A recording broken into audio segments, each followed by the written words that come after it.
बुधवार दिनांक 11 सप्टेंबरला ब्लॅक मिरर नावाची सिरीज संपवली. 3 एपिसोड होते. तिन्ही भयानक मन हेलावून टाकणार आहेत. जसं नाव आहे ब्लॅक मिरर, ब्लॅक साईड आपल्या लाईफची दाखवली आहे. 3 वेगवेगळे एपिसोड आहेत. पहिल्या एपिसोडमध्ये नाव आहे जॉन इज ऑफुल. तर त्याच्यात त्यांनी हे दिलंय की घेतलंय की जे प्रोग्राम्स चालतात टीव्हीवर, तर त्याच्यात त्यांनी ऍक्च्युअल कॅरेक्टर्सला एक्सपोज न करता फक्त ऍक्च्युअल कॅरेक्टरचं नाव घेतलंय. त्याच्यानंतर ती व्यक्ती सुद्धा डिजिटाईज करून त्या वर्ल्डमध्ये हे केली आहे आणि त्या व्यक्तीला म्हणजे जुआन नावाच्या व्यक्तीला सुद्धा चेहरा एका फेमस ऍक्ट्रेसचा दिलाय की जी पण ऍक्च्युली रिअल नाहीये, डिजिटाईज करून आलेली आहे. म्हणजे सगळं डिजिटलाइज वर्ल्ड मधलं ते आहे. तर दाखवलं असं आहे की ती जी डिजिटलाइज वर्ल्ड मधली जुआन असते, तर तिला जेव्हा कळतं की आपल्या लाईफ बद्दल म्हणजे तिचं अफेअर असतात एका मुलाबरोबर, आणि म्हणजे ऍक्च्युली ती काय काय करते, ऑफिसमध्ये जाते, मग आज ऑफिसमध्ये काय झालं, तिने कोणाला कसं फायर केलं वगैरे, म्हणजे प्रत्येक A to Z असं दाखवतात. ती म्हणते अरे यार, हे माझं सगळं कसं काय येतं इथे. आणि मग झालं, ते सगळंच व्हायरल होतं, सगळेच बघतात ते. मग दुसऱ्या दिवशी तिला ऑफिसमधून काढण्यात येतं, ते पण दाखवतात. म्हणजे सगळं तिचं स्टेप बाय स्टेप सगळं दाखवतात. मग ते बघून ती जी ऍक्ट्रेस असते, जी डिजिटाईज आहे, ती पण हिला भेटायला म्हणते तू काय मला बदनाम करायचं ठरवलंय का. मग त्या दोघी मिळून त्या तिकडे जो प्रोड्युसर असतो, म्हणजे जो हे प्रोग्राम स्पॉन्सर करत असतो, त्याला भेटतात. तर ते म्हणतात माझ्या हातात काहीच नाही, मी काहीच करत नाही, हे सगळे डिजिटल खरे कॅरेक्टर नाही, तुम्ही काय एवढं मनावर घेता, तुम्ही स्वतः पण खऱ्या नाहीयेत. तर त्यांना समजवायचा खूप प्रयत्न करतो, पण नाही होत. शेवटी त्या जिथून तो प्रोग्राम आणि जे ते कंटेनर असतं त्यांचं, त्यालाच फोडून टाकतात. आणि मग त्याच्यामुळे ते सगळं डिझॉल्व्ह होते आणि मग जी रिअल कॅरेक्टर असते ती भेटते त्या सायकोलॉजिस्टला वगैरे आणि म्हणते की म्हणजे मला हे करताना मजा आली, पण तरी म्हणजे आता हा शो एवढा पॉप्युलर झालाय की त्याला कंटिन्यू करायचं का नाही ते आपण बघूया असं. तर म्हणजे सगळं इमॅजिनरीच आहे, पण एखाद्याची लाईफ लोकांसमोर येते, पण ती ऍक्च्युअल व्यक्ती दुसरीच आहे, तिचा फेस पण ऍक्ट्रेसचा दुसराच आहे. जरा पचायला जड जातं, पण छान म्हणजे पिक्चराईज केलंय. नंतर दुसरी जी स्टोरी आहे त्याच्यामध्ये तर अजून धक्कादायक आहे. त्याच्यात असं असतं की एक व्हिलेज असतं आणि तिथे एक म्हणजे ते व्हिलेज आधी, आणि तिथे एक बार असतो. तर आधी खूप लोक यायचे त्या बारमध्ये, गजबजलेलं असायचं तो बार वगैरे. आणि पण तिथे लागोपाठ एका पाठोपाठ एक मर्डर होतात मुलींची, आणि ते मर्डर म्हणजे गायब होऊन जातात मुली, आणि त्यांची मर्डर म्हणजे कुठे आहे काय काहीच कोणाला माहित नाही. आणि जो पोलीस ऑफिसर असतो तर त्याची पण डेथ अशी मिस्टिरियस टाईपनी होते. तर एक लांब एक बंगला असतो ओसाड, तर तिथे एक जो माणूस राहत असतो सगळ्यांनी, आणि तो गायब होऊन जातो हे सगळं झाल्यावर. तर त्याच्यावरच ठपका, म्हणजे आतापर्यंत सगळे त्यालाच हे करत असतात ब्लेम की यांनी हाच म्हणजे सिरियल किलर टाईपचा आहे किंवा डोक माथी फिरू आहे आणि त्यांनी हे मुलींना मारलं. आणि त्याच्याच घरात त्यांनी काहीतरी केलंय, कोणी काही तिथे जात नसतं, काही नाही. आता या पोलीस ऑफिसर आणि त्याची पोलीस ऑफिसर मेल्यानंतर त्याची बायको एकटीच राहत असते. तर त्या दोघांचा एक मुलगा असतो जो बाहेर शिकायला गेलेला असतो. तर तो आपल्या गर्लफ्रेंडला घेऊन घरी येतो, त्याला फिल्म बनवायची असते. तर तो आईला म्हणतो की मी फिल्म बनवणार आहे आणि म्हणून मी आलोय, मला असं असं एका डायरेक्टरला भेटायचंय वगैरे. मग तो आपल्या त्या बार मधल्या एका मित्राला भेटायला जातो. तो बार मधला मित्र म्हणतो अरे वा तू आलास, मला बरं वाटलं, मला वाटलं तू मोठा माणूस झालाय आता, डायरेक्टर बिरेक्टर, तर मला विसरतोस का काय वगैरे. मग तो सगळं स्टोरी म्हणतो, अरे काय कसं रिकामं रिकामं आहे. हो ना म्हणे, मला सगळे 2 अजून बार होते ते बंद करावे लागले, असं असं झालं, कोणीच येईना. तर म्हणे चल आपण जाऊ जरा तिथे ज्या ठिकाणी तू म्हणतोयस ते, म्हणून ते लोक जातात. ती भयान जागा असते, पण ते आत शिरतात आणि आत त्यांना मग तहखाना सापडतो. तहखान्यामध्ये बऱ्याच अशा गोष्टी असतात की ज्या म्हणजे त्यांना असं वाटतात की मिस्टिरियस आहेत. तर मग ती त्याची गर्लफ्रेंड म्हणते की आपण जाऊ दे, आपण हीच किती स्टोरी किती छान आहे, आपण याच्यावरच फिल्म बनवूया. तर तो आधी नाही करतो, पण मग तयार होतो. त्याचा मित्र पण, तो बारवाला, म्हणतो हो हो मी पण सगळी मदत करीन, चला आपण उद्या परत जाऊया. म्हणून मग ते लोक जातात परत, म्हणजे तिथे शोधाशोध करायला वगैरे. तर त्यांना अशा बऱ्याच गोष्टी सापडतात की एकमेकांशी लिंक्ड वगैरे अशा. तर हा घरात पण एक दिवस काहीतरी बघत असतो, तर त्याला आपल्या वडिलांचे फोटो, काही ठिकाणी तिथे पण त्याला आपल्या वडिलांचे फोटो खाली सापडतात वगैरे. आणि मग त्याला एकदम म्हणजे असे क्लू मिळतात की जे नाही, मग काही फिल्म्स असतात त्याच्या वडिलांनी बनवलेल्या. तर त्याची आई म्हणते नाही त्यांना नुसती आवड होती, ते काय असे रिलीज करायला नव्हते, त्यांनी स्वतःचे एंटरटेन करता हा त्यांचा कॅमेरा होता आणि त्यांनी फिल्म बनवली. तर त्यांनी एक दिवस तो फिल्म लावतो आणि त्याच्यात ऍक्च्युली कसं ते त्या पेअरला टॉर्चर करायचे आलेल्या, आणि मग कसं मारायचे, कसे त्रास द्यायचे, त्याच्यात कसा यांना आनंद मिळायचा. आणि त्याच्यामध्ये तो जो ज्याला माथे फिरू म्हटलं असतं तो त्यांना हेल्प करायचा. तर ह्या सगळ्या याच्यामध्ये मग तो भांडण होते ह्यांचं काहीतरी, असे 7-8 जण मेल्यानंतर, आणि त्या याच्यात तो माथे फिरवायला गोळी मारतो पळून जातो, पण तोही मरतो.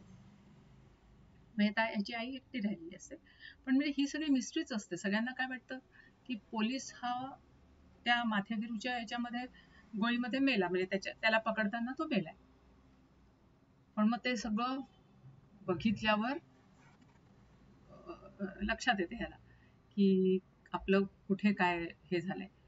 आणि मग ही गर्लफ्रेंड घाबरते, कारण ती घरी त्याच्या आई बरोबर एकटीच असते.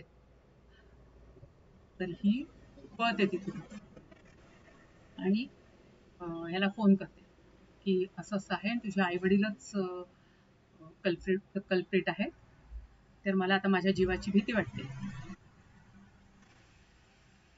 आणि मग ती पळते तिथून मध्ये. तर मग आईला आता कळते की आता काही आपल्या हातात येत नाही आणि आपण आता एक्सपोज होणार. मग ती टेबलवर सगळं ते जितके फिल्म्स असतात काढलेल्या त्या आणि बाकीच्याही गोष्टी प्रूफ्स ठेवते आणि एक चिठ्ठी लिहिते, फॉर युअर फिल्म, आपल्या मुलाचं नाव लिहून, आणि स्वतः गळफास घेऊन घेते. तर मग जेव्हा मग हा येतो तर त्याला ते सगळं सापडतं. मग म्हणजे हेच दाखवलंय की तो त्याची ती फिल्म रिलीज झाली आहे, त्याला अवॉर्ड्स मिळाले आहेत, खूप सगळ्यांनी अप्रिशिएट केलंय. पण तो म्हणतो ॲट व्हॉट कॉस्ट, म्हणजे त्याच्या डोळ्यात पाणीच असतं की कशी माझ्या आई वडील असे करतात, मी माझी गर्लफ्रेंड गमावली, सगळे गमावले, आणि आता मला म्हणजे हे मिळत आहे, फेम मिळत आहे, तर काही त्याचा म्हणजे तसा उपयोगच नाही. पण सुंदर आहे, सुंदर फिल्म आहे. आणि तिसरा एपिसोड आहे की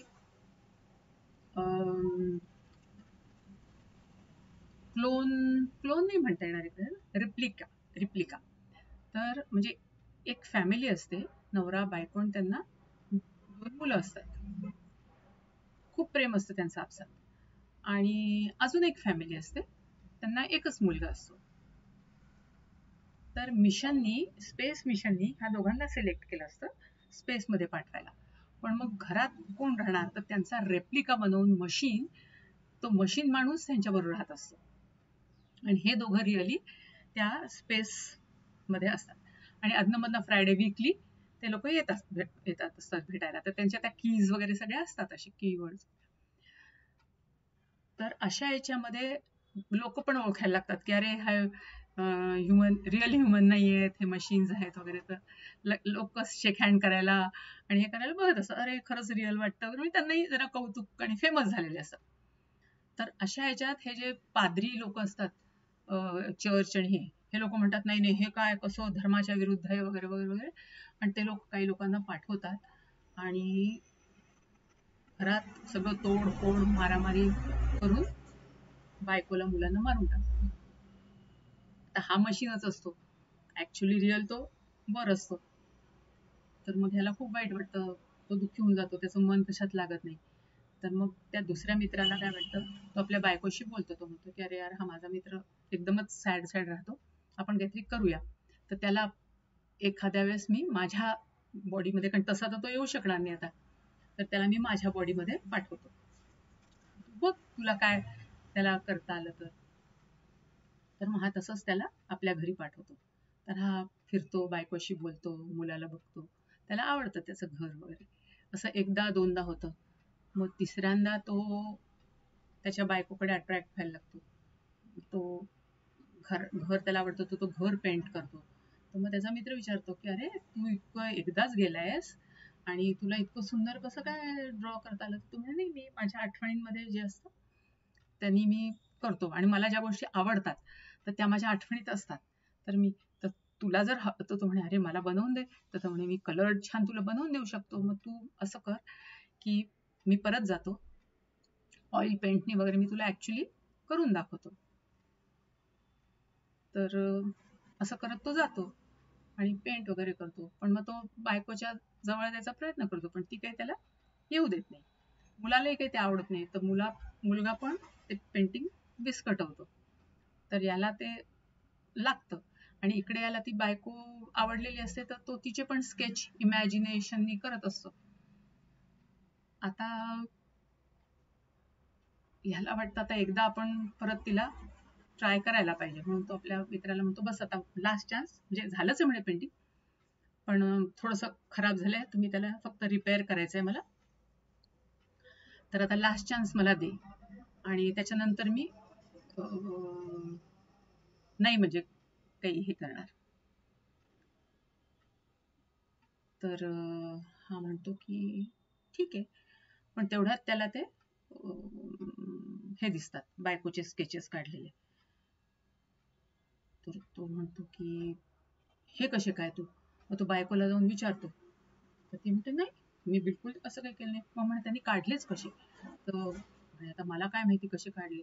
म्हणजे त्याला त्याचं त्या इंटेन्शन लक्षात येतं, त्याच्यामुळे तो म्हणतो की नाही नाही, आणि म्हणे बायकोनी माझे म्हटलंय की मला बिलकुल त्याच्यात इंटरेस्ट नाहीये, आणि ती तोंडावर सांगते की मला, तू फार बेकार माणूस आहे, तुझ्या मधला बिलकुल इंटरेस्ट नाही, तुझा आणि पुन्हा येऊ नको घरी.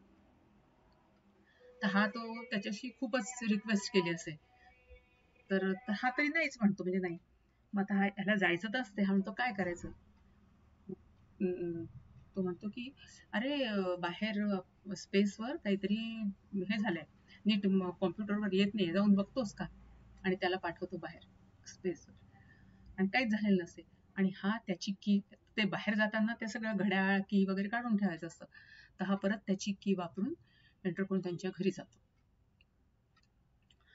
आता हा जेव्हा बाहेर बघतो की सगळंच ठीक आहे, म्हणून तो खाली येतो, आवाज येतो त्याला, तर लवकर तो दारच उघडत नाही, वेळ लागतो. मग हा येऊन खाली बघतो, तर हा म्हणतो काय झालं, का एवढा वेळ लागला तुला दार उघडायला? आणि मग तो आपल्या एक एक वस्तू घालायला लागतो. म्हणतो माझी की कुठे आहे? तर की त्याच्या खिशात असते. त्याचं डोकं सरकतच, हा आपल्या घरी जातो लगेच. बघतो सगळं घर नासधूस झालेलं, म्हणजे ह्यानी जसं त्याच्या बायकोचा आणि मुलाचा मर्डर झाला असतो, हा पण त्याच्या बायको मुलाला मारून टाकतो. सगळं रक्तबंबाळ घर झालेलं असतं. ह्याला इतकं वाईट वाटतं की आपण करायला गेलो काय ह्याची मदत, आणि ह्यानी काय केलं. हा परत येतो आणि म्हणतो तू काय केलं. त्याच्या चेहऱ्यावर जरा पण हे नसतं, पश्चाताप. म्हणजे याचं म्हणणं की मी जे सफर करतोय किंवा मला जे वाटतं ते आता तुला कळेल की मला काय वाटतंय. अशा ह्यानी तो म्हणतो बस आता, बस इथे खुर्चीवर, माझ्यासारखाच कर पश्चाताप. तर अशा टाईपचं तिसरं आहे, म्हणजे ज्याचं करावं भलं तो म्हणतो माझंच खरं. त्याच्यासाठी ही एपिसोड सुंदर आहेत, सुंदर, अगदी मनाला भिडणारे.